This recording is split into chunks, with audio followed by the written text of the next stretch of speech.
Do I get a countdown or something? Oh yeah. I guess we're about to blow up. Boom. Well, that's the thing. That's one of the things that always drove me nuts too, though, about especially with the World Cup out there right now, and like Uh-huh. just soccer in general not being overly popular. Like growing when I was growing up, unless you were in gym class, and like the way that they do the clock on it is the numbers are going up, so you don't really know if like you're a novice and you don't know what's going on, then you don't know when it's going to end. You're just like, well, time's still running. I don't know. There's no countdown. Yeah. So I was thinking of like, if this, then what? So if it was like that, and that was something that was just always adopted all over the world, then how do we ring in the new year? All right, countdown 54, 55, 58, 74. Happy New Year. Yeah. No, like I now honestly I can't watch it because I don't understand it. So like the World Cup is I think it's awesome. I think it's awesome, but I don't know nothing about soccer. But what Me I do neither. know about is betting on soccer. So uh I won a couple of dollars recently off Yeah, of the World Cup. really. You Yeah. is there like a good parlay for 0-0 or tie score? So that's what I've been doing. So I've been going off of just like countries that I know that are good and countries that I know are bad. If I see two bad or decent facing countries, then I'll put it as a draw. And if I see one in particular, like Argentina, I'll put over point five or over point 1.5. Okay. 9 times out of 10, they're gonna either get 1 point or 2 points. If it's like Argentina, the US, or something like that. So I've been doing fairly decent for somebody that don't know nothing about soccer. And I'm gonna keep it that way too, because I got a funny feeling it's gonna be like basketball. Once I know everything about it, I start upping the bet on things like, oh, okay, well, Jalen Bronson is gonna get over 6 assists, and then he gets 5 the next game or something like that. So I'm like, oh, Go what yeah, you know. that's right. And what do you all know? Hello, welcome. We're here. Trouble has arrived. Um, whew, sorry. First cup of coffee of the day. Yeah, so we were talking about the World Cup. If you just joined in and you didn't get what we was talking about and was wondering, are we going crazy? And I was talking about I don't know nothing about soccer and betting on soccer because that's only what idiots do. Bet on something that they know nothing about. Mhm. Yeah. Yeah. So today we're going to talk about something that you all know, and that's history, right? Everybody knows history. Everybody knows history. They went to school, read the books. Unfortunately, all books wasn't the same. the North, the northern states had different books from the southern states.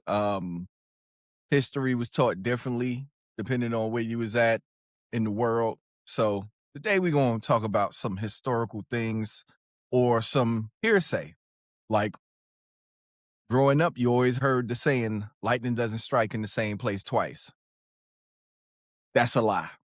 It indeed does strike multiple times in the same place. I don't know if that was like a rhetorical type thing growing up or a metaphor for something. I mean, like, this is like your only opportunity. Go ahead and take it now type thing. Or I don't. Yeah. Yeah, or like you can't catch lightning in a bottle. Who's trying to do that? Listen, I don't think people understand how hot lightning is. Like, certain things don't make sense. Lightning can melt asphalt. It can melt concrete. It can Mhm. definitely melt glass if you're holding that glass. If you're holding that glass and saying, Oh, I'm trying to catch lightning in the bottle. If you catch that lightning in that bottle, you're probably going to be dead or across the block somewhere. And and even if you could catch it, what do you do with it? I don't know. I don't know. I don't think you would make a light bulb about of it or anything like that. Like you would become the next Thomas Edison or something like that, right? Yeah, I would hope not. I have my own opinions about Thomas Edison. Do tell. Boy, he's not a good man. He was just a real he was that person at work that took your idea and maybe you discussed it, but he took credit for it because he was the loudest person in the room talking about it. So we learned from him that if you have the loudest opinion, everybody will believe you. As where his current versus Tesla's current, and he was trying to prove that the D current was more deadly or something like that. But meanwhile, electricity is electricity. He did invent a lot of different things, but he did also do it on his behalf. He didn't do it for the better of society. When he Well, when he's over there electrocuting Topsy the elephant, one of the first ever like recorded videos ever, and he's doing that just to prove like, look how dangerous electricity is. Let's take an elephant that was abused, fill it with 3 times the limit of poison to make sure she's gonna die, and then electrocute her on top of it in the town square. That'll make me look good. yeah. That's what. Yeah. Thomas Edison didn't invent the light bulb. Just didn't. Um, Actually, he made the first commercially viable, usable light bulb. I mean, he didn't even make the long-lasting carbon filament. A black man made that. I think his name was Latimer, last name Latimer, if I'm not mistaken. Created the filament for the light bulb. So Thomas Edison just took, like you say, he took a lot of credit for other people's stuff, and yeah. So he wasn't like the inventor of the light bulb. No. But even I say it because you are taught that in school repeatedly. Like, oh, he invented the light bulb. Actually, you know, the mechanics for the light bulb even go back even further. How do you think they made the pyramids? Slavery. Well, we'll get to slavery in a second. I But think I think the one positive I'll give you on Thomas Edison, because it's not like he was just a bad guy. He was basically the Walmart of his day, but he was involved enough to get it out there so people were actually talking about it. So maybe he was a good salesman. Maybe that was his thing. Is like he could get it in front of people. You know? yeah, yeah. He was a good front man. He was a good front man. And like a lot of people seem to think that he was a total but yeah, he was a good front man. Very pushy on what he thought. Like you said, a lot of his stuff was to benefit him in thought, you know. Yeah. But at least the things that were benefiting him weren't hurting society. You know, he wasn't pioneering malaria or something. No. Thank God. Okay, since you brought it up. Malaria. Not malaria. Oh, okay. Yeah. Even though we know that that comes from mosquitoes. And Mhm. actually the development of like sickle cell and stuff like that comes from malaria in a sense. Sickle cell was like a evolution on the body to battle malaria from mosquitoes. Did you know that? I did not know that. Yeah. Google is a wonderful thing. I don't spend a lot of time Googling malaria, but I feel like I might have to brush up on my curable diseases. Yeah. Yeah. I mean, it wasn't a very good evolution, But you find more black people having sickle cell than Yeah. white people. So the main thing is what caused that? What was the history on that? So I kind of just and wanted to see what was there. But you brought up slavery. You brought up And I Egypt. know you love to Egypt, talk about slavery. Huh? I mean, Egypt, it wasn't like we were talking about rainbows and it's like, "Oh, you know what's great about rainbows? When people own other people against their will." Yeah. So, and I want to touch on American slavery. Egyptian slavery, we have to go into the whole deep dive on things and people may lose their mind. And I don't want to pull out my aluminum fall hat. So, Uh, right. Yeah. yeah, I'll keep my aluminum foil hat in the basement. Um, so I want to touch on American slavery. And I know as of recent, a lot of people have been saying things like, oh, slavery was good. First of all, look up the word slavery. Tell me the definition of slavery. What about that word is good? Uh, yeah, I mean, if you're using it in Scrabble, you'll probably get a lot of points. That's about it. But when people act like people want to act like it didn't happen, that's cool. Yeah. Or like it's not still happening. I don't know how people just brush up over things like that. Also too, there's things called mental slavery. Some people have mental slavery to things. Um, Yeah. Financial slavery, when you get an allowance and you are dependent on someone else to provide for you when you could provide for yourself under the right parameters.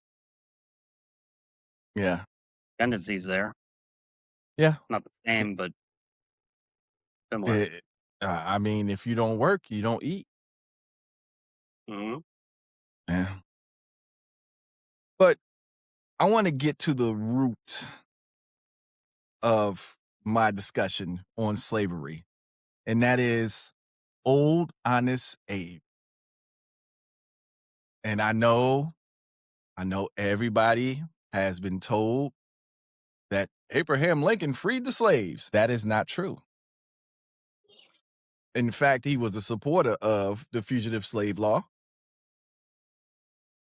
He had provisions that allowed slaveholders to retrieve the human property, and Lincoln proposed compensation for slaveholders and deportation or colonization for African Americans. While he wasn't anti slavery, he was an abolitionist as well, and he did not believe in the equality of races. Yeah. And he might have been involved in the roots in some way. So when you hear that part, what do you think?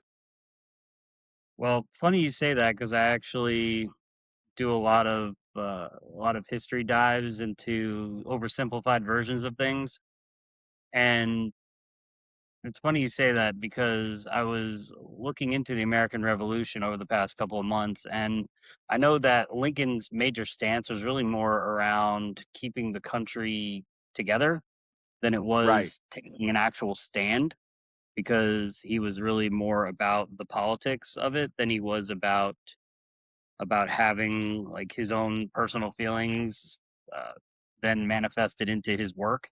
So as long as he could keep the South happy, the North happy, and keep, because at the time also there was a lot of Europe was looking over our shoulders, waiting for us to fail so they could come in and take over because they wanted what we had or what they lost. So there was a lot of pressure there. I can't speak to his specific feelings on the subject, but I can tell you that he didn't seem to care either way. right, If he didn't, where he lived, he was okay without a slave, but in the circumstance, in if he was in the South and he owned a plantation, I don't think he would say no. right, right. So from what I've read throughout the years and everything like that, it was actually a forced hand.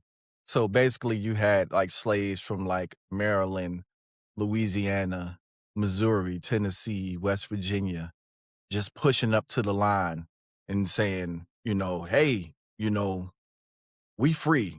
We'll fight with you and da da da da da. And the generals calling back home. Well, they didn't have no phone, but they writing back home to Lincoln and saying, "Hey, man, what you want us to do? I mean, we got them, the first couple of ways we turned around, but we still keep on getting them up. We still keep on getting them in."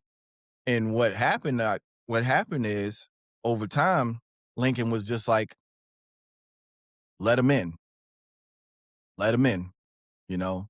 And I think from what I read, Frederick Douglass convinced him that this was an opportunity to use freedom as a weapon. So then came the Emancipation Proclamation. But it was only after Black people from the South started pushing up to the line and started saying, "Hey, we want to be free. We free. We out. We coming up to the North." And a lot of people, in the South say it was a states' right. The war was about states' rights. States' rights to what in particular? To not pay taxes on your slaves? If they would have, and this is the crazy part, if they would have said, "Okay, we're going to pay taxes on our slaves," how long would you think slavery have went on beyond that? Because they It would have would have, stayed unified. yeah, that was the thing about it though, is that, and we've learned this about the South over the years anyways, that the South is not organized. The South is very on the ground, trying to figure themselves out, and nobody has a real like drive to do anything. They want to keep everything as the same as possible. So Right, what they wanted was to stay the same, and they were told something's got to change, and that immediately made them upset. So they had to make a choice, and the choice they made was to turn it into a conflict. right, right. But Y- unfortunately, I mean, when Europe came to the United States, there was already slavery going on here. It just wasn't the same flavor as we brought over, or I say, the people that were here brought over, and it continued. And obviously, there was a need for physical labor in the South, but they went with what they knew. And since the like they were Lincoln especially was trying to keep the war about the politics of it and trying to keep it as a unified nation, because he didn't want to bring slavery into the picture, because then that puts global eyes on everything, and immediately, Europe sees it as weakness. So they can come in and save the day, quote unquote, when meanwhile they're doing the same exact thing. right, Trying to keep those words out of the tabloids, I guess, at the time, was really the most important thing. The the byproduct, unfortunately, was that you had people who were in conditions that were not ideal for them, and that people who were on the upper hand would never trade places with them. And at the end of the day, we're all people the same way. We all operate the exact same way. So just the way the light reflects off of your skin shouldn't mean that someone has some kind of specific ownership over another. right, But that's unfortunately the way it went. It kind of reminds me a lot of, it was always at the very beginning, all the kings and all of everyone from history, they're always, the white man is the first one in charge because they're the first one that feels threatened. And then over time, you see people of color come in, women come in, and things run a lot more efficiently usually when there's someone with the right mindset in charge. And normally it takes diversity, or it takes, someone other than an old white man to make decisions. yeah, Because yeah, look at like personal history. I mean, my family's not the most white, but I would classify them as white for this instance. And my father was in charge of like the heavy decisions. So If the kids were getting into trouble and there's a ruckus, what did he do? He beat that ass. No conversation, no nothing. A belt or a closed fist. That's what he did because it was the quickest and easiest way. Knew the upper hand and he took the upper hand. My mom, when she was in charge, she used finesse. She used conflict resolution. She used know your audience. And I'm not going to say that that was any better. Sometimes you want the 30-second punch in the face versus like the 2.5 hour lecture and the I'm not mad, I'm disappointed conversation. But at the same Right. time, hairline fractures of the skull don't come from a conversation. Yeah. Yeah. So that's That's kind of true. it all plays together because a lot of the ways of keeping their slaves in line was through shackles, torture, and physical abuse. Right. Kind of all makes sense. But you want to know the most craziest part of American history and slavery? It could have ended during the Declaration of Independence. Thomas Jefferson originally wrote basically in the Declaration of Independence, the original writing was about freeing the slaves and that all men were created equally. But they was afraid that Virginia and a couple of other states wouldn't sign if they put that in there. It could have ended right then and there. Boom. Yeah. And unfortunately, what they really meant in that sentence was all men in this room created equal. Right. But no, like he really like wrote it and then it got edited to say, hey, you know, let's clean this up because if we don't get Virginia and these other states to sign, then we gonna be in some trouble. So we need to get them to sign this as well. So let's clean this up and let's make it look like only the white man is created equal. And those others are 3/5 of a human. Yeah. So, I mean, American history, like I said, is basically a combination of who wrote it, where you learned it, and how it was taught. I mean, Jefferson had his own slaves. It's not like he was self-righteous and he was, you know, going down that path of everyone's equal and we're here to make things a positive start for everyone. He had his own agenda, but he also wanted to make sure that he was keeping everybody happy that was in the room. Yeah. He again, politics started way before we knew it as politics. Yeah. And he also, from what was said many moons ago, and I'm pretty sure everybody heard this, he dipped his toe into some brown stuff. Wouldn't you? I am. I don't need to know what you do on your plantation. If you can grow whatever you want to grow, do whatever you want to do, but variety is the spice of life. And if you like something and you want something, I think it's ambitious to set a goal. I don't think Yeah. I mean, depending on how you achieve that goal, as long as you're doing it in a respectful way, that's good. I mean, I doubt in those circumstances it was so, but Yeah. either way, at the end, all men are created equal, right? Yeah. You know, myself, I've never had an issue. And I guess that's because I started off life in New Jersey, especially in a place called Jersey City, where you have Puerto Ricans, Dominicans, Haitians, black, white, everybody living all in the same neighborhood. Now, now there was outliers. There was some Italian only neighborhoods. Um, majority Greek neighborhoods. Now it's mostly Indian, red dot not feather, neighborhoods.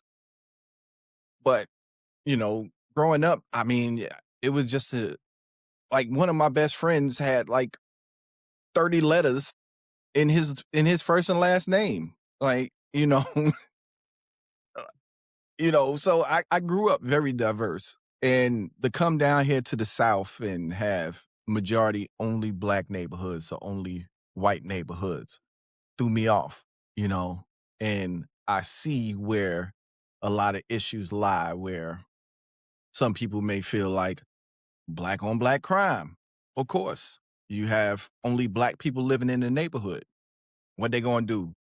Go grab a random white person off the street, pull him into the black neighborhood and commit a crime? You Yes.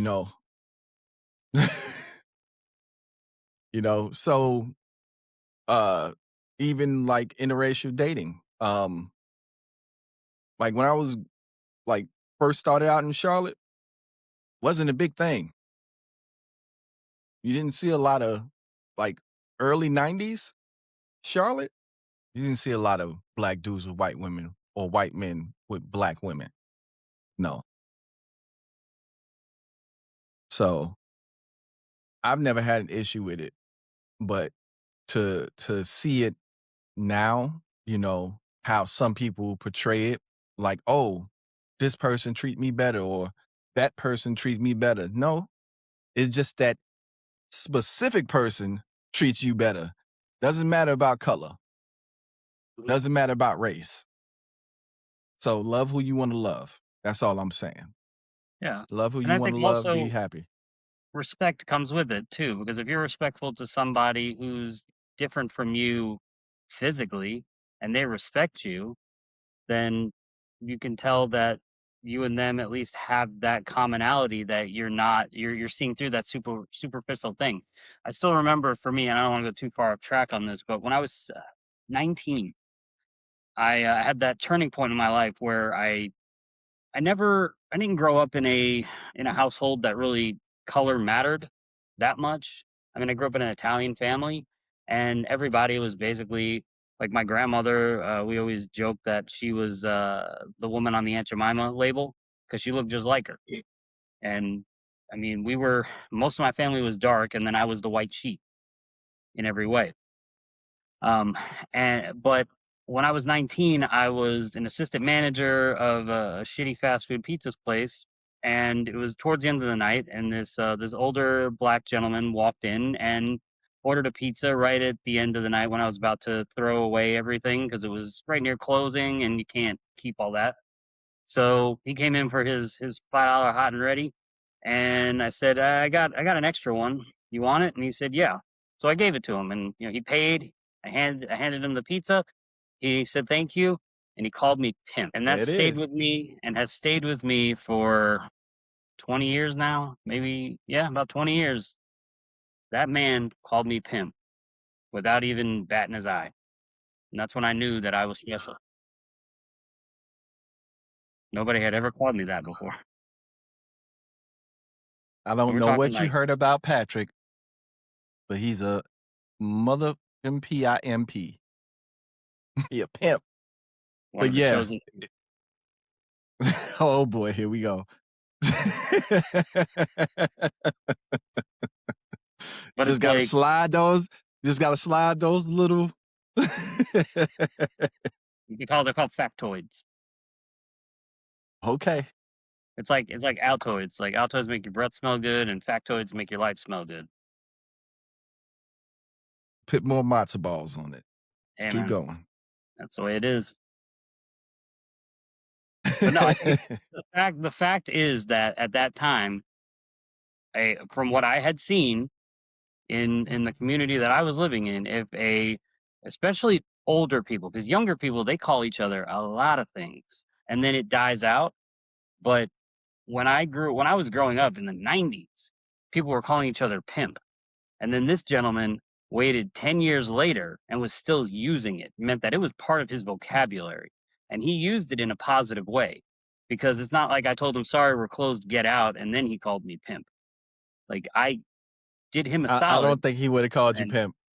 nah, I don't think so either. So that implies that it was a positive experience for him, and that rolled off his tongue without any hesitation. It was just his normal way of talking, and I had never been acknowledged in that way before, so it stuck out to me. I didn't go with it and immediately start changing my lifestyle. I just stayed who I was, and but I always remember that. And if I were to run into that man again and he knew me, I would thank him for letting me know that I can be accepted by other people at any point just for being myself and not having to go out of my way or speculate on how an interaction went. I could just Right. be in the flow and be called pimp and everything's good. Yeah. Yeah. Respect is a two-way street. I tell everybody that, you know, uh, don't judge a book by its cover.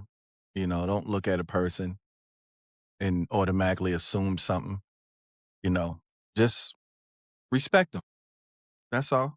And unless they come up to you disrespecting you, that's different. But you know, don't judge a book by its cover. I don't think as a society anymore we really give people the benefit of the doubt to begin with. I think in certain settings we do, because there are certain settings where it's our vested interest. Like if you're at work or school or a place where you're common at, you want to kind of keep things the way they are and not create problems. But overall, if somebody comes to your door and you don't want them there, you don't have to treat them with respect. You can just either not answer or you could, come out hot and heavy depending on how your day's going. Turn off the lights, kids. Patrick is pulling in. Hurry up. Turn off the lights, kids. Patrick is pulling in. Yeah, right? Or you got the guy I had a guy the other day came to my door making balloon animals dressed as like if a highlighter made a suit and he was just advertising like his craft. And I didn't answer the door because that'd be a conflict of interest because I have my own highlighter suit and I make my own balloon animals. But if but he put like a little like balloon on like my door handle and he left. And I don't answer the door for solicitors anyway. I don't give a shit about the watchtower. I don't want to know about your exterminating. I don't have long distance. I'm deaf, but I'll say goodbye. I've tried all those tactics. Okay. Moving right along to our next thing. But that's history. Yeah, that's history. Okay, moving right along to our next thing. The Trojan horse. Do you think that was real? I don't not maybe not the way it was told. I think maybe the at the time it was customary to give a gift or a peace offering. Like that was something. It might not have been an actual wooden structure. And I feel like the person if they're actually receiving a giant wood horse on wheels and they don't, I don't know, look inside it a little bit, maybe they deserve what they get at that point. Is that where that saying you don't look a gift horse in the mouth came from? I think so. It's great that you brought that up because I'm like, well, okay, wow. I've never thought about that. Maybe that is where that comes from. Holy crap. We just solved a mystery. Right? Never look a gift horse in the mouth comes from Trojan horse. It could be. Could be. And I I might think have that's to. where Trojan brand came from because if you get that horse, you get fucked up. So you might want to protect yourself. Okay, so the city of Troy, the city of Troy was real. But I don't think that the Trojan horse was a giant horse filled with Greek soldiers. And It's a myth. Troy also, though, is a predominantly black name, and if you don't have protection, Troy will fuck you up just by stereotypes. Think about it. Okay, and moving right along to the next name, Homer. I don't even think Homer was real. I think Homer was like a pen name. So the one that wrote about the Trojan horse in the Odyssey, I think that was just like an author's pen name. I don't think Homer was a real person that witnessed that actual thing.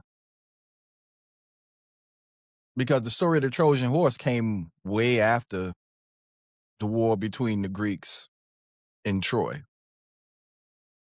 So maybe they figured out a sneaky way to get into the walls of Troy or into Troy, but I don't think it was a literal wooden horse filled with Greek soldiers. Yeah. And how did they build those walls? How did they build those walls, Patrick? They probably used slaves. You think any of those soldiers are over there just sandbagging, throwing down some kind of masonry, cobbling all those stones? Maybe a little bit. I'm pretty sure they're probably better at beating a drum on a boat than they are at building a structure. Let's see. Let's look at this. I mean, and also, how do we know any of that really happened anyway? I mean, Homer could have just wrote a story. I mean, there's That's what I'm stories out saying. there that sound believable. I mean, look at the Odyssey. The Odyssey sounds amazing, but I doubt there's like cyclopses running around unless you got like some dude with his eye poked out, just like wreaking havoc. You got women, and come on, like a lot of that is symbolism anyway. Women, sirens that are singing your ship to the rocks. That happens every day. You've driven past a bikini car wash. Who among us? Who among us? So, after looking this up, this might go to what you're saying, Patrick. They said Troy's walls were built by the gods Poseidon and Apollo. What? Wasn't Poseidon the water god? So yeah, slaves. Yeah. I mean, because at that point it's I Dream of Jeannie just coming over and just blinking her eyes at it, and now we got walls. Yeah. Yeah. And who built the horse itself? I mean, if it was a poorly constructed horse, then yeah, they probably did build it themselves. But if it was built well, they probably had that skill sourced from somewhere. They said it was built by the Greek hero Odysseus Mhm. and a master carpenter named listen, I'm not about to Jesus, say Epius. Bob Vila. Yeah, Bob Vila. Home Improvement. Hmm. He was a carpenter or something. Yeah. No. Did you- So do you buy the literal story of a horse in the town square that that came in as a peace offering, and everybody immediately goes to bed and nobody watches it? No. 'Cause if you're smart enough to like basically win the war and you're able to best your enemy, and then they come in and give you a gift and say, "Oh, thank you for kicking our asses. Here's a peace offering. Please don't hurt us." But you're not smart enough to like, I don't know, be skeptical that your enemy is bringing you a gift. And what are you gonna do with that horse? What are you gonna do with that? What are we doing with this? First of all, if there was enough soldiers in there to the point where they could overtake you so that the walls of Troy would be open, the gates of Troy would be open or allow the walls to be breached. Did y'all not hear nobody inside of there breathing? Or even the fact that, I'm sorry, I got a bladder the size of a pea. I'm gonna have to go pee pee. Right, but also they could have been using some of those cryogenics like Walt Disney had. So maybe they were frozen. They might have been playing a really hard game of freeze tag too. But Well, I, I mean, you got to think about it. They was Greek, so they had Greek yogurt. So eventually they was gonna fart. And they had tzatziki. You're gonna fart. You're gonna have gas. Yeah, but also if they had that many soldiers to begin with, why didn't they just overtake the walls before that? Like, it seems like you Because it already was had the numbers. because the walls were built by gods, Poseidon and Apollo. And Reggie. And Jamal. There's always one named Reggie. Yeah. Yeah, but yeah. Yeah. Wow.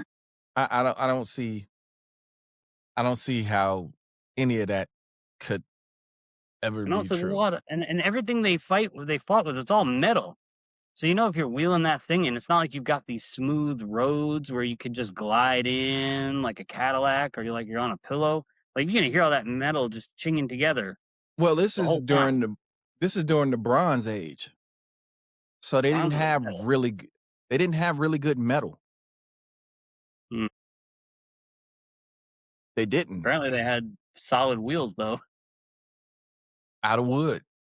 Yeah. I don't think they rolled it in. I think they kind of like pulled it in. Cause I mean, you don't have roads. You got cobblestone. Have you ever rode a car in a car across cobblestone? Yeah. So even if they had cobblestone, it would have been a horrible ride. Hmm. Some noise or something, some disheveling in the inside would have been known. So it Yeah, they had to got be shields and stuff and helmets. something would have clanked. Heavy, everything's heavy. You got probably just one kid in there, like, are we there yet? You know? Shut up your face. Hmm. We are about to breach the walls. No, I don't see it. And how I don't far away see did it. they have to get in it to hide so that no one saw it from far away? I'm getting a lot of Monty Python from this. I mean, and then, back then they used to sacrifice things and burn things to the gods. I mean, nobody decided to light it on fire or anything to see, maybe the gods would be pleased. Poseidon and Apollo built our walls, so let's sacrifice it to them of our victory. Maybe you had like a Thomas Edison type there that was selling it really well, and he's like, "Look, this one already been sacrificed, made it through the whole sacrificial piece of it. It's got low miles, full warranty, solid, And I go back to something you said. How big was this actual horse? right?" Because you put me and you inside of a horse the size of a room. It's like, come on, bro.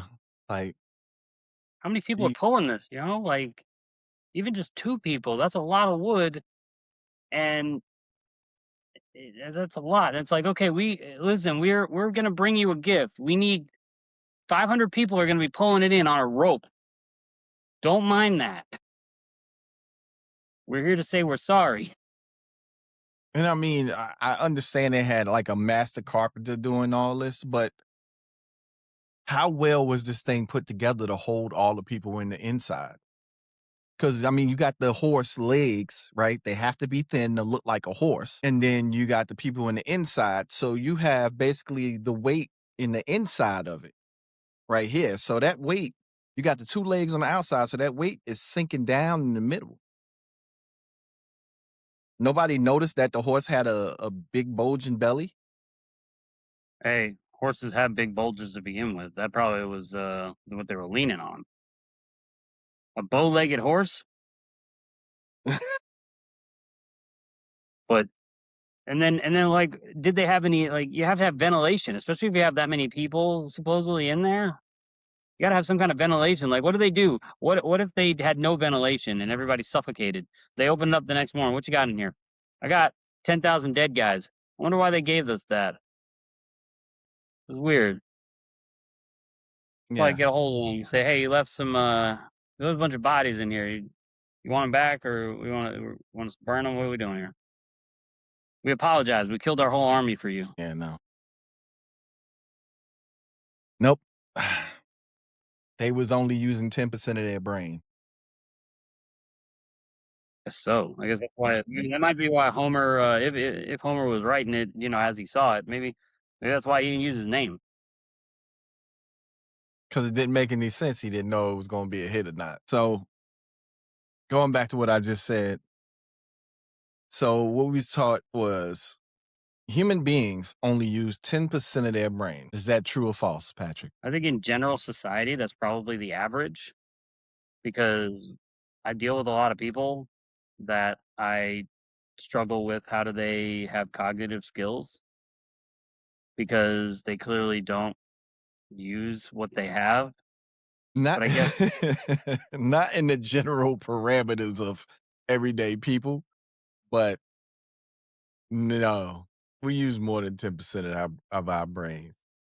I feel like we have to use all of it because it has so many different sectors and there's so many different things going on. I don't know for the life of me who the hell came up with that, but that was dumb because depending on if I take a bullet and hit certain parts of your brain, certain things shut off. So to use 10%, that means I got a big ass head, but to use 10%, that's probably about right in there. The Mhm. rest is just free flowing. That don't make any sense. It's independent. Yeah, It's one working muscle. yeah. It's the love muscle of the love muscle. Speaking of the love muscle, you understand, and I'm not gonna go too far off topic, but this is bothering me. And I was at a store walking from the front door to the back of the store where milk is housed because you got to walk past all the impulse items to get to the stuff you really need at the store. And I was walking behind these two women. We'll call them black because that's what they were. And they were both just ragging on this dude that they both have kids with. They were both probably in their, I mean, had to be late 40s to early 50s. And they were just going on and on and on about how he's no good, how he lives with his mama, all this stuff, and how they both deal with him, but they both hate him. And they were just having this whole fest of like 12 aisles. And I'm following behind, listening, and just enjoying myself because I'm like, wow, this guy is so bad. I can't wait to find out if there's any redeemable quality. And then one of them says to the other one, but he's bow-legged, and they both go, "Mm-hmm," and that changed everything. So, Kenny, I'll ask you: does being bow-legged make up for every other negative attribute in your life? I'm bow-legged, so I've never had an issue. Um, wow.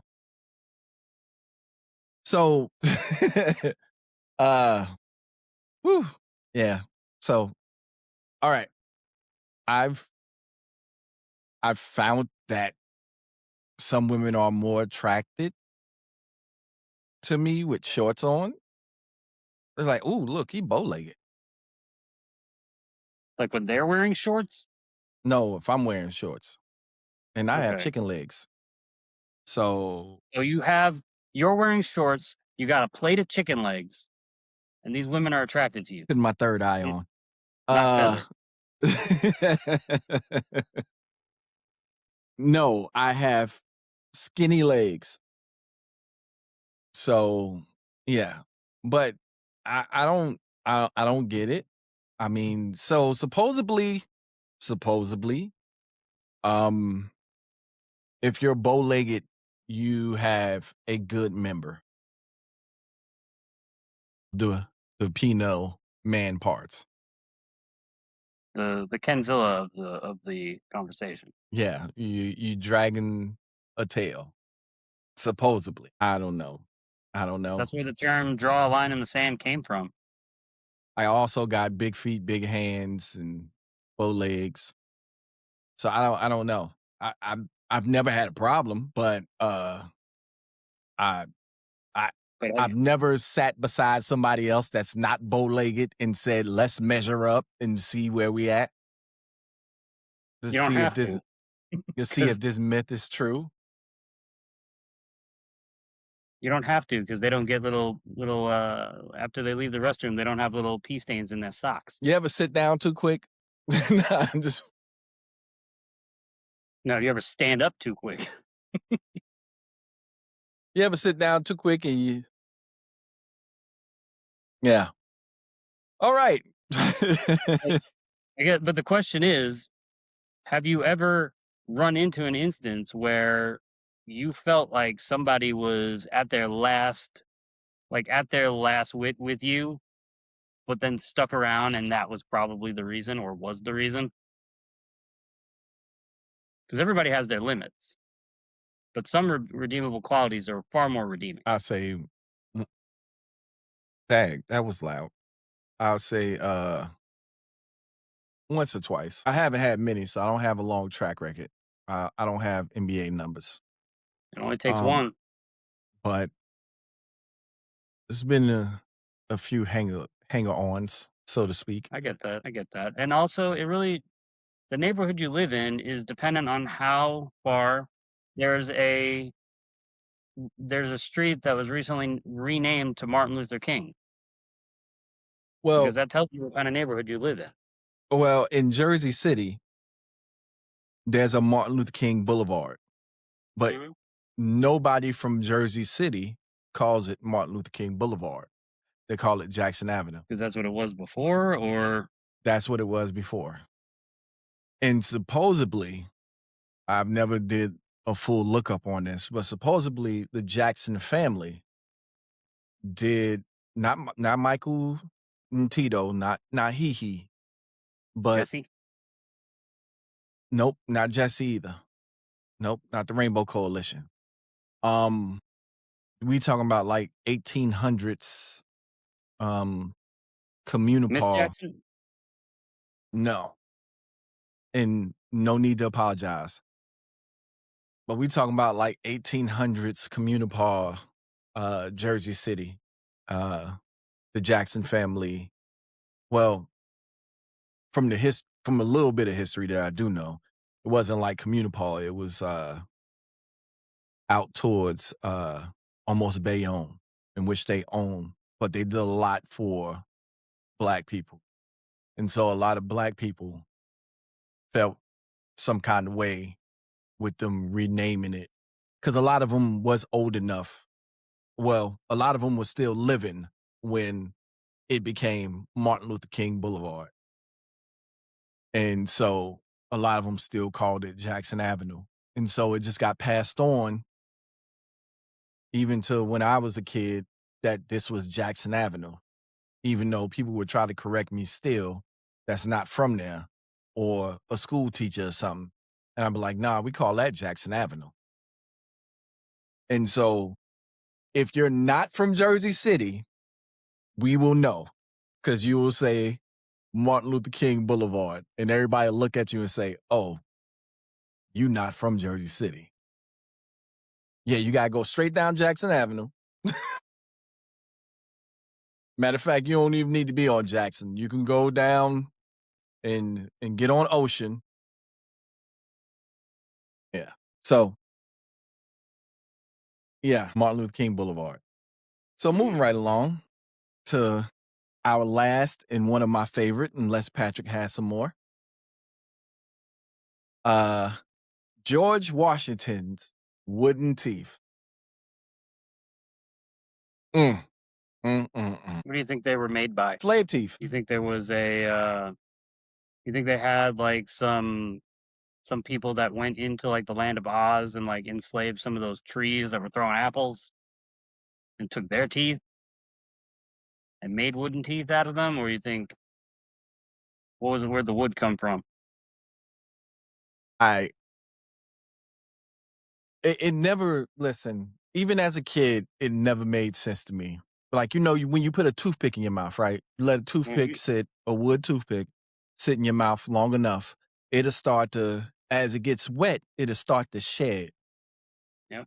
And Right. I was And like, like, wow, did he get like a new pair every day? Because his teeth was made out of wood. Were they laminated with something? Were they covered in something to protect it from the moisture of his mouth? That didn't make no sense. Then what happens if he get a splinter in his gums?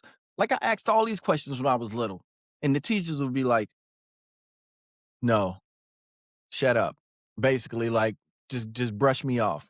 But like it don't make no sense to have wood teeth. Why would somebody you really still can't chew with wood teeth? Because actually wood is soft compared to actual teeth. So it never made any sense to me. So would you want to eat a steak with wood teeth? I don't think so. I don't think that would work out very well. And also wood, I feel like we shouldn't be using wood as much as we do anyway, because wood is actually the rarest commodity in the whole universe. Because Earth is the only planet that has it. You know, there's diamonds and there's gold and there's all kinds of metals out there in the universe that are just common. But we got wood. We also have trees that have wood.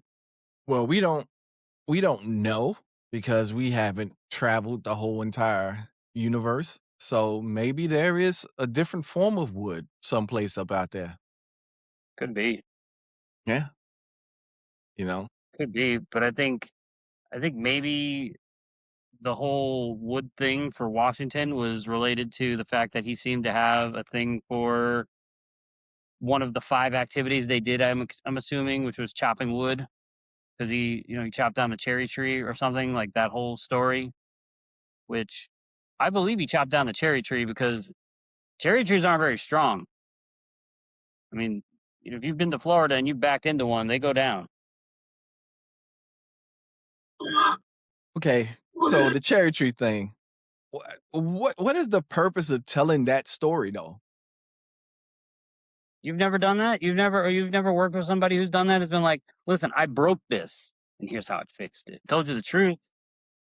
It's like when somebody's like, "Listen, I cheated. And I'm telling you because you're gonna find out anyway. And I'm a good guy, and I have a conscience, and I'm telling you that because I want you to know from me before you find out from everyone else whose kids look like me in a couple of years." Yeah, yeah. So that So might be part of it. yeah. So to Solve a get problem back by creating a problem. so to get back to Washington's dentures. So his dentures contained ivory, gold, and lead. You know what? Some people are very slow throughout history. They they took mercury. They played with lead too much.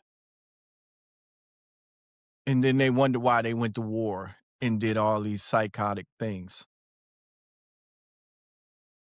And they never once questioned whether it was this lead or this mercury that's making me go Lulu. Yeah, and they knew about that beforehand anyway. That's like the biggest problem they had with pirates was pirates were getting mercury poisoning all the time. They were giving themselves mercury to solve for syphilis, and they were killing themselves regularly. So I mean, history of course repeats itself, but that was happening well before the United States came into existence. But I mean, bloodletting and all that other stuff. So no telling. They just did it all. But anyway, the reason why a lot of people thought he had wood teeth was because the ivory, which probably came from animals, cows and horses, as indefinitely people, would get And stained. Huh?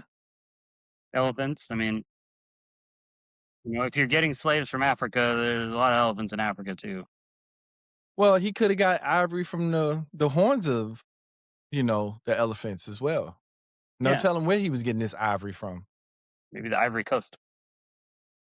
Hey, that's why they called it the Ivory Coast. I Maybe mean, it that's could why have they called been. him. Or sorry, go ahead. No, you could. I was gonna say maybe that's where he got his one of his top advisors, Keenan Ivory Waynes. Okay. And also, too, he actually saved some of his pulled teeth and put them in his dentures and put them back. Ugh. They were rotten teeth. Bruh. Well, Bruh. Back back then, the childhood trauma was that the tooth fairy was a vampire. So you didn't want the tooth fairy to know that you had teeth because she'll come in and, eat you. So he was probably afraid. I'm scared too. I get it. But they also say one of his account books lists the purchase of 9 teeth from African Americans enslaved at his plantation. One of his account books lists a purchase of a purchase? And then right after that, 9 teeth from African Americans enslaved at his plantation. How How much do you money they got for them 9 teeth? How much? uh I don't wow. I don't think they maybe a slightly maybe like an 85% ass whooping instead of a normal one, or maybe like a slight higher food ration. I don't know. What do you give? Like, what do you pay a slave to begin with? Because if you own them, quote unquote, you don't have to. I don't know. Again, yeah, I think I'm still hung up on the part where he paid for something that he already owned, and they were sophisticated enough to have bookkeeping, but they weren't sophisticated enough to do proper interdepartmental transfers. Like his audit's gonna look like shit. He must have had QuickBooks Pro. Definitely. Definitely. But to answer the question directly, I don't. I think that he probably put in there that he paid for something, but I doubt it. Well, he probably wanted the tax write off for it. Make the government pay for his teeth. So he was probably like, well, I paid them. That's a write off, ain't it? Better write that receipt. Boy, Yeah, write that receipt now. yeah. Well, you still can. Yeah. That's crazy to I, me because we revolted because we didn't want to pay tax, and then to subsidize that, we decided we were going to charge each other tax. We're not going to pay England tax anymore. We're going to pay ourselves tax. What are we doing? that it that whole thing has never made any sense to me. So we revolted from one country because of taxes. Then in the midst of that, we started making our country pay Yeah, us, pay ourselves tax, our well, we countrymen. we realized the operating cost of running a nation is very high, which is what England was trying to say the whole time. And instead of, I mean, I get the idea of why work for someone else when you can work for yourself, but at the same time, like you have the people on your side because you've made this choice, and you're doing things differently purposely, and then after the dust settles, it goes, well, they actually had a really good idea and a good business model. We're going to follow that. And now there's nothing you can do because we're in charge. Unless you want to revolt against us, and we're the majority and you're not. So I just don't get it. I you just could don't get tell it. throughout history who was bow legged and who wasn't. Well, history has its winners and losers. The winners, they write the history. In some cases, like in the South, the losers wrote the history. Don't know how that happened, but they did. Yeah. Yeah. I So think the important part of the whole of the history is that eventually, if things are not right and enough people can recognize it and actually ask the questions and try to make sense of it, then change can happen.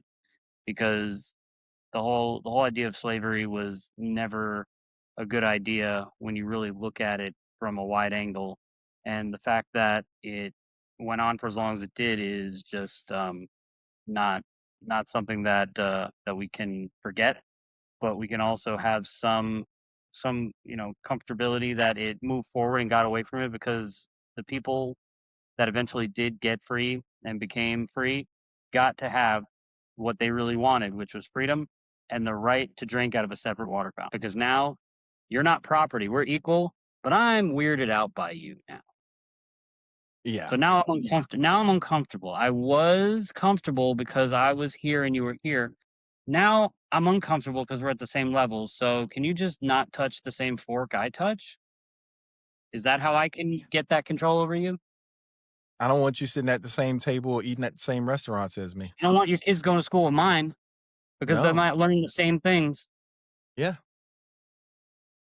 Mm. You know, the fascinating part is if we just had an open discussion and it was acknowledged that these things happen, we can move on.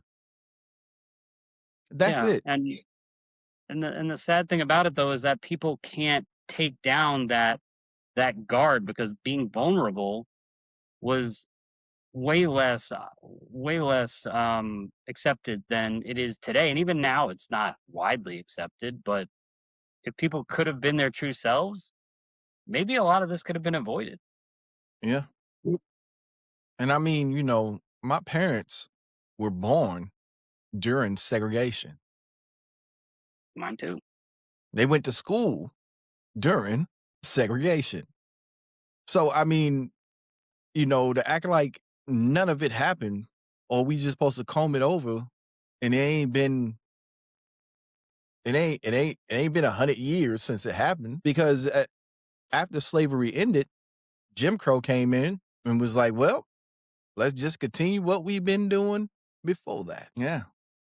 Yeah.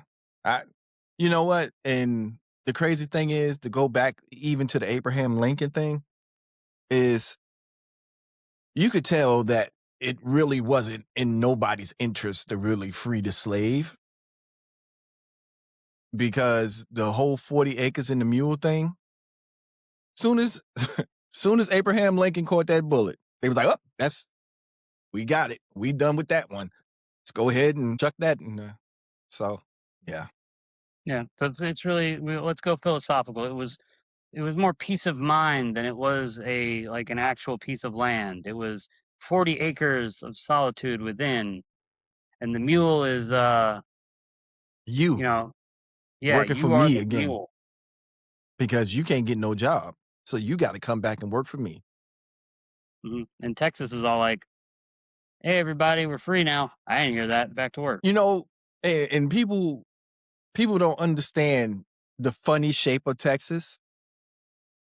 That line, that box at the top of Texas, it's a line there, basically that goes through there. Say you can have slaves down here, you can't have slaves up here. So that's why that box is included in Texas, because at one part it goes right through a line. So yeah, I don't get it. I just wish people would just have a discussion about it and the history books would say it properly and it'd be done with. And then take your innuendos out and all that other stuff as well, because we're all human beings. We all gotta live here. hmm And people should be judged by their character and not by what they display on the outside. Right, like bow legs. hmm hmm Yeah. And last but not least, Christopher Columbus didn't discover America. Okay, so Well, hey, that guy there, unpopular opinion. Now, he wasn't a good person by any stretch, but that man he definitely displayed the traits of someone being bow legged because that man went in there, he took over, and like for example, my wife's from Costa Rica, and they idolize that guy. He came in there, he said, "Listen, natives, I'm in charge now." And he did what he wanted there, colonized them, and they even have their money named after him. Like that's some Genghis Khan stuff. Like you imagine Genghis Khan going in and going, "Hey, Europe, now the euro is called the Khan," and they just like, "Yeah, we'll accept that. Pillage us, please." But he's over there, and they're like, "Yeah, oh yeah, the money's called the Colone after Columbus." well, he did, and I can't my being cannot acknowledge him discovering a place where people That was already already inhabited. exist. But he came in and conquered the Bahamas, Hispaniola, and your wife's area of Central America and South America. But most of those areas was coastal areas. He didn't go into the interior of those places. Yeah, would you? How? It's awful. You go 10 miles inland in Mexico, and it's nothing but cardboard roofs, cartels. It's not safe. It's not fun. It's not the resort. Is that what they tell you in school? No, that's what you see when you go there. Nah, no. It depends on what part of Mexico you go to. Santa Fe, Yeah, you was probably with the cartel back then. New Mexico. Yeah, that sounds like Santa Fe. Yeah. When I went to Costa Rica, though, I mean, the coastal cities were great. The mountain cities were great too. All the touristy stuff was gorgeous. The actual way of life there, that's the third world, and it's a tough one. Well, I don't look at it as a third world. I look at it as different from us. That you know, terms like third world are almost like derogatory in a sense because you're putting down somebody else's way of life. Like if you go to like certain parts of Jamaica, everybody ain't there with dreads and, you know, beating on the drum and, you know, Happy. yeah, you know.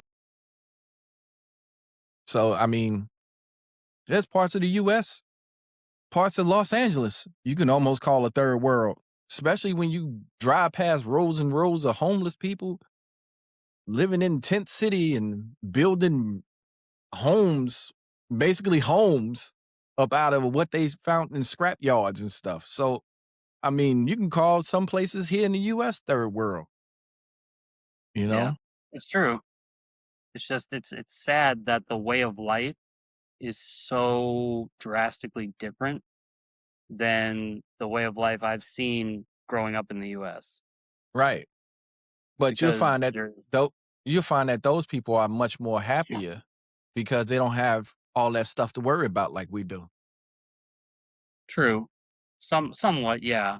There is some bliss in a simplistic life where your your cares are limited to the what's available to you.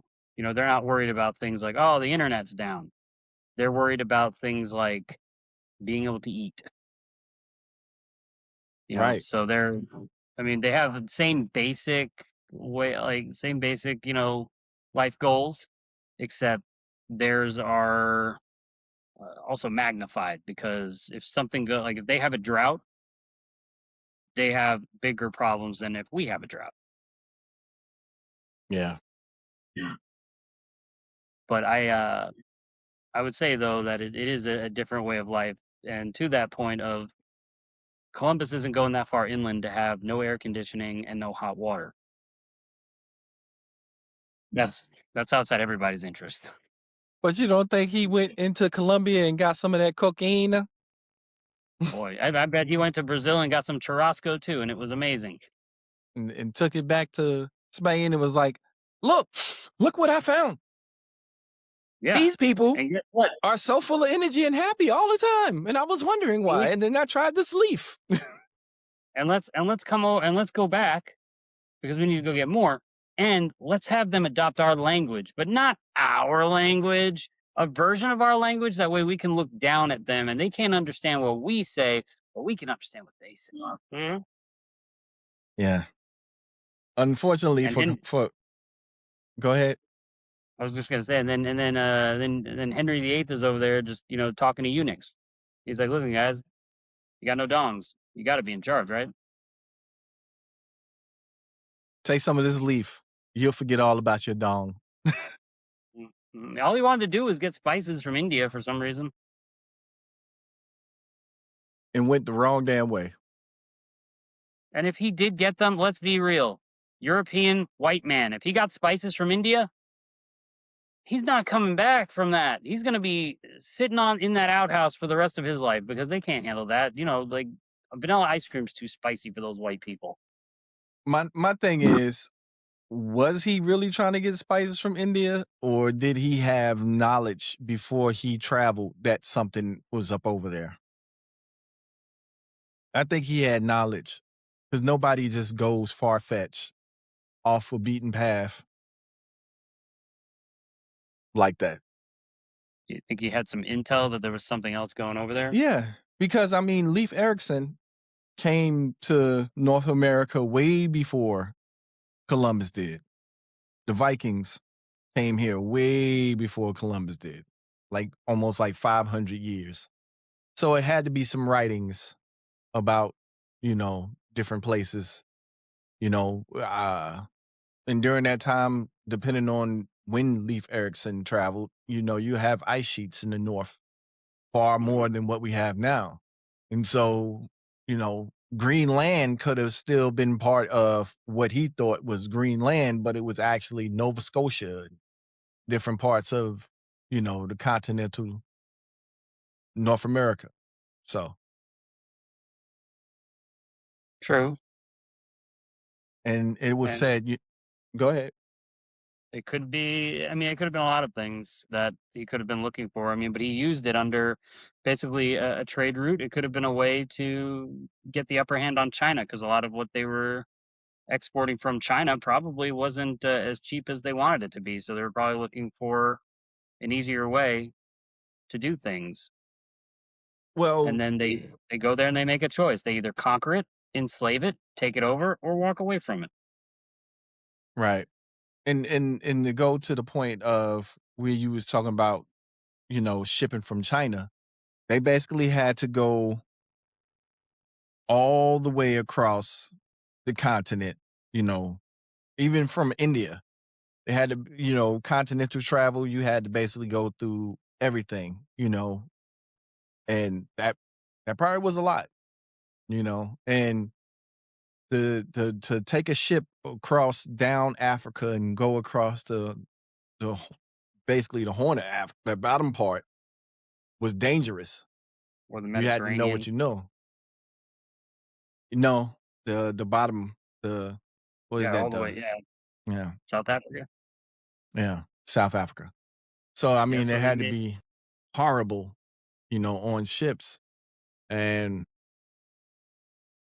I don't think the Suez Canal existed, but they probably figured out a way to take little boats through rivers and stuff like that, break down ships and bring them through. But still, it was just probably too much. So the well, you know kind of how? huh? You know how they did it? How? Slave. Wow. They had that Staples easy button. The slaves. Mhm. Mm, yeah. That was Wow. a Houdini song? Wasn't that a Houdini song? No. Was it not? I think they changed it to Friends. Slaves. How many of us have them? Yep. See, I don't think that was a Houdini song. one you can depend on.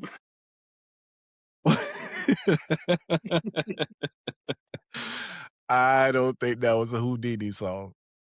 But Hey, yeah. I don't know what their inspiration was, but the Freaks came out at night, so who knows? Yeah. But And yeah, that's another thing you don't learn in school. You don't learn anything about Houdini in school. I gotta learn everything about American history. I don't know anything about African history. I don't know anything about Australian history. I don't know anything about Asian history. I don't know anything about South American history if I go to school in the United States. I know all about the Hoover fucking Dam because that's important, but I couldn't tell you. I mean, they'll gloss over important things like, oh, the Spanish Inquisition. Yeah, that happened. Probably shouldn't have. You know, we'll hit the key points, but at the same time, they'll do a full module on the judicial system because that makes sense. Or let's talk about the electoral college because if I live in Rhode Island, my vote is not worth as much as that person in California, obviously, because I'm one person in a small place and they're one person in a huge place. Yeah, Sorry, we're gonna everybody. have that discussion as well. Definitely had a discussion why I need a college to push my vote. Yeah, definitely had that one. But yeah, it's some things in history that get glossed over and we're taught, and a lot of it ain't accurate. And it's sad that, but that's why they make books. That's why you have the ability to read and comprehend things for yourself. And I always tell people, always read for yourself. Just don't let somebody tell you. Don't even don't even take what we talked about today as fact. Look it up for yourself. And then you'll realize it's fact. But Mm. But also feel don't be uncomfortable. Feel the license and the power to be skeptical. Because yeah, if you just blindly follow and believe everything you hear, you can easily be led down the wrong road and not even understand why. You should always question everything. And anyone who tells you not to question is probably because they're hiding something. So be strong when it comes to that, because a lot of any fact will be proven. And if you can find that older black gentleman that called me pimp back in 2004, 2005, he'll tell you that too. and with that, I'm going to close us out and say peace out. Don't forget to subscribe, like, do what you feel, leave a comment, talk your junk. We don't care. Just do what you do. All right? As long as you subscribe. You can talk junk how much you want to. Every episode, you can be down there talking junk. Just subscribe. If you're not subscribed, I'm going to erase your comment. All right? Peace out. Have a good week. Thank you. If I can hit the button. Lord, what's going on here? Please, someone you depend on. Please, build your pyramids now. Please, Where's my got button? your pyramid built now. What? Oh, there you go.